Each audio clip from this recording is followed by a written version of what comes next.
Yes, I always, after I finally got a decent pair of glasses at 14, I started taking a big interest in school, and I became absolutely avid about learning, but especially about literature and poetry and the arts more, and language, arts and language.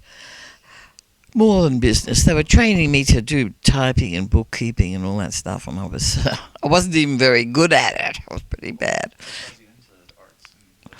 Well, I had one. Well, my mother wrote poetry. It was in our household. The atmosphere reeked of love of Shakespeare and things like that.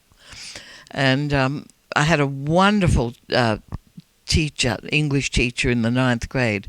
He was a real bully. He was not a nice guy. He was horrible, but he loved literature, and he got me to love literature. And I can remember when I was in my early teens, 13 and 14, I had books of...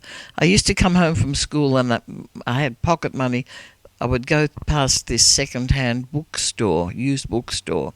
I would go in there and buy poetry books, and I'd bring them home and read them. I had a whole complete works of Tennyson and Keats, and I would read these avidly and write poetry too. Wrote. Terribly bad poetry, but loved to write. Then, of course, my mother was dying of cancer, we found out, and girls weren't really encouraged to do much in the way of education.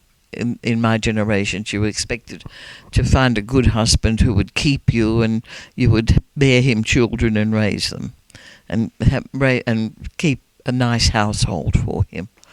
So that was what I was raised to do by society.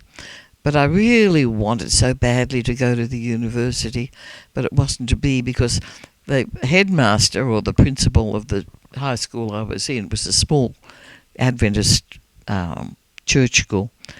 He bawled me out. He said I had no right to stay in school. This is in the 10th grade. Because my mother was sick and she was in the hospital. I couldn't have done anything for her. And I should leave school immediately and be taking care of the household and doing all that. And I shouldn't be staying in school. So he wanted me out of school.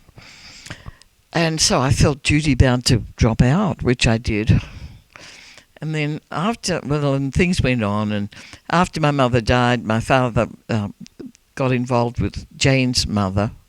And she was a much younger woman, and she was a case, and she didn't want us in the household. So at 17, I just took off for another state and got a job in an Adventist hospital where I worked as a domestic. My first job I thought was going to be a really good one because it had a big title. I was called third cook in the kitchen. I thought, that sounds impressive. But it turned out third cook's job was to scrub the floors on hands and knees with a bucket of water and a scrubbing brush, and to clean the pots that had burnt-in food on them. So that was third cook. So the thrill of that wore off.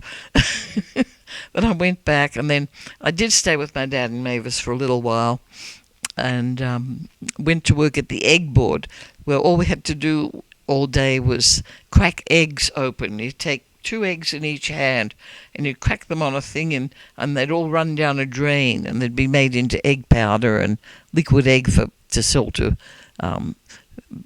bakery stores for making cakes and stuff. Yeah, it was good pay though. Yeah, that's what you did all day. And so then I finally got into the Adventist Bible School, which I really wanted to go to, because I was still pretty religious by then, at that age. And I had a wonderful year there. I did very well in it. And at the end of the year, one of the students there, an older one than I was, and another friend of mine, she said she lived on Lord Howe Island. She was a Lord Howe Island native. It's a small island way out in the South Pacific from the coast of New South Wales. And she was going back for the summer, and they had tourist places there. It was a beautiful little island, gorgeous island. They had tourist, like guest houses more. It wasn't really very well developed. And so we got jobs. My other friend and I, this friend who was the native of there, got us jobs there, and we went over there and worked there for 4 months on Lord Howe Island, and that was great. What's that? Oh, well, it was like working in a motel. Really, we waited on tables for meals, and we cleaned bedrooms and made beds and all that, like we would do like a maid in a hotel. But we got the whole afternoon off, so we'd spend the whole afternoon on the beach.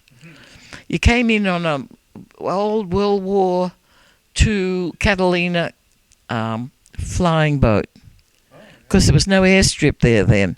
You came in and landed on the lagoon, splash down, It was terrific. And, all these wonderful palm trees and things. I've never seen anything that tropical and lovely. So that was a delightful thing. And we two girls dated two brothers while we were there, and we had a really nice time. Then when we came back, I knew I couldn't get back to college because Dad wasn't going to pay for it. So my friend was going into nursing, into obstetric nursing, so she said, why don't you come along too? So I decided to do that too, but you had to be 20, and I was only 19. So she said, put your age up, which was a stupid thing to do, but I did. Because they found out in the end, and I had to do extra 6 months to get my certificate. But I got my certificate at that. Worked in various hospitals. Then I decided I wanted to do my general RN. So I went to Sydney Hospital, did a couple of years there, and got married to John. And you've heard that story already.